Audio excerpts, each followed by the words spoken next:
ശാന്തി നിയമനത്തിൽ അഖില കേരള തന്ത്രി സമാജം സുപ്രീം കോടതിയിൽ. തന്ത്രവിദ്യാലയങ്ങളുടെ സർട്ടിഫിക്കറ്റ് യോഗ്യതയായി അംഗീകരിച്ച ഹൈക്കോടതി ഉത്തരവിനെതിരെയാണ് അപ്പീൽ നൽകിയത്.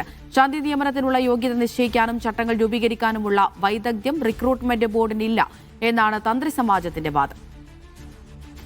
തൗഫീഖ് അസ്ലം വിവരങ്ങൾ നൽകാനായി ചേരുന്നുണ്ട്. തൗഫീഖ്, ഇപ്പോൾ വിഷയത്തിൽ കോടതിയെ സമീപിച്ചിരിക്കുകയാണ് ഈ തന്ത്രി സമാജം. എന്താണ് ഇവർ ആവശ്യപ്പെടുന്നത്? എന്താണ് ഇവരുടെ വാദം?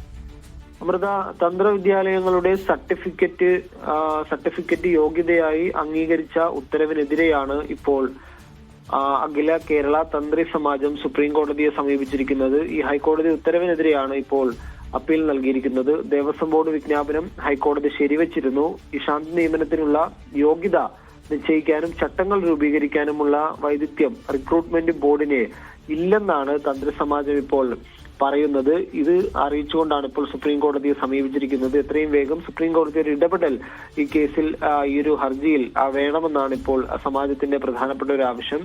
ഈ ഹൈക്കോടതിയുടെ ഉത്തരവിനെതിരെയാണ്. കാരണം ഹൈക്കോടതിയുടെ ഉത്തരവ് അതിൽ പലതരത്തിലുള്ള വീഴ്ചകളുണ്ട്. അതുകൊണ്ട് അത് സുപ്രീം കോടതി പരിഗണിച്ച് അത് പരിശോധിച്ചതിന് ശേഷം തങ്ങളുടെ ആവശ്യം അംഗീകരിക്കണമെന്നാണ് ഇപ്പോൾ സമാജം സുപ്രീം കോടതിയിൽ ആവശ്യപ്പെട്ടിരിക്കുന്നത്.